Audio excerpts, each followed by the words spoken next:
Today we're going to talk about how horsemanship and being with your horses or taking lessons should be fun. It's a form of art and play, and it should be something that fuels our creative side and that we enjoy. And a lot of times it's really hard to do that when you're having trouble with your horse. And so it may sound counterintuitive, but we want to establish some plans and routine to help us. And at the same time, I don't want you to forget your whimsical side. I do a lot of things around here just for fun. And if it's not fun for me, I'm not going to keep doing it for you guys. So I have been trying to keep that going throughout my business and my horsemanship. And it has been really integral in keeping me going since I've had some real big problems with my body over the past few years that have stopped me from walking very much, doing the things I used to do, enjoying my horses the way I used to enjoy them. I think I used to beat myself up for years and years about doing enough, and then when I couldn't do that much anymore, I had to adapt. And so I think a lot of times we set the wrong expectations, which we've talked about on this podcast before. Don't forget to have fun with your horsemanship. I started doing Liberty and equestrian vaulting with my sister because she was too small to ride, but she was into gymnastics. And so, out of her fun and play, we started doing this thing that I continue to do with kids that was a form of fun and play for me and Davina. Nowadays, I try to find fun things to do. I make grooming fun. I do their hair up. I pick fun colors and outfits for them.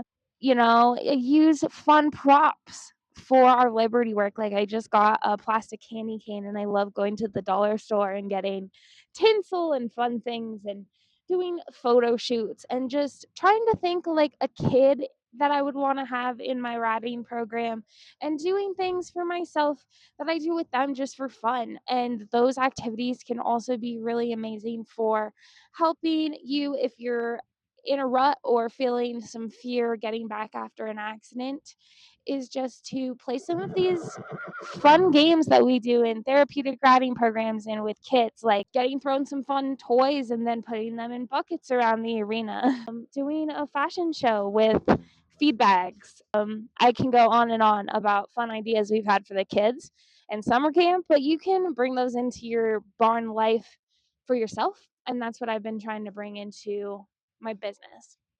And currently, I have some exciting news.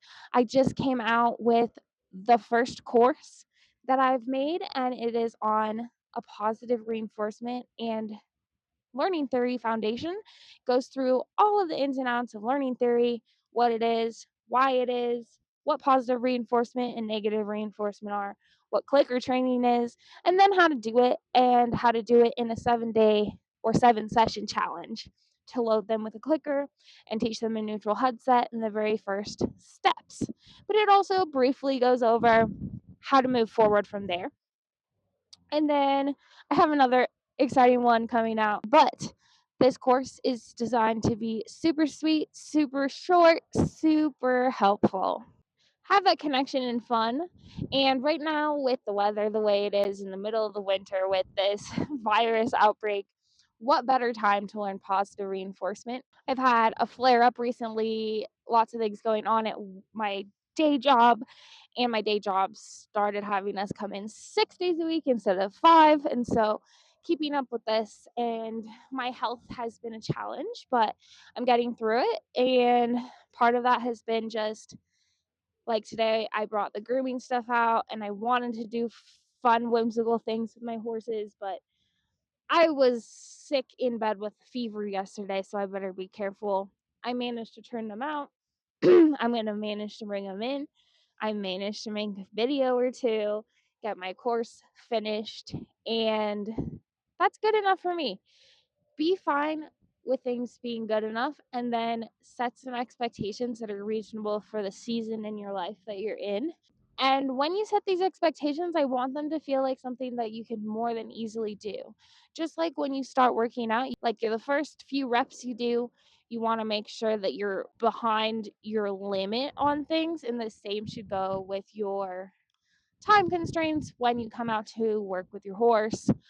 The same should go with your expectations of where you'll be at that day, especially if your horse has been sitting or you've been doing other things with them.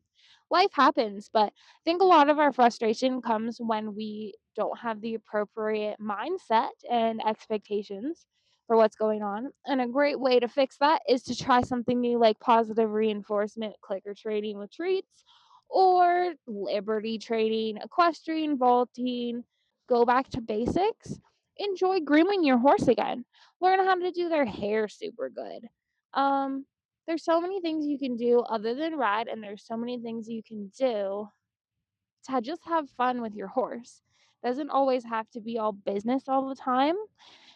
And I think that gets you in the right mindset to make some major change and learn some things. But we have to get our nervous system in check first.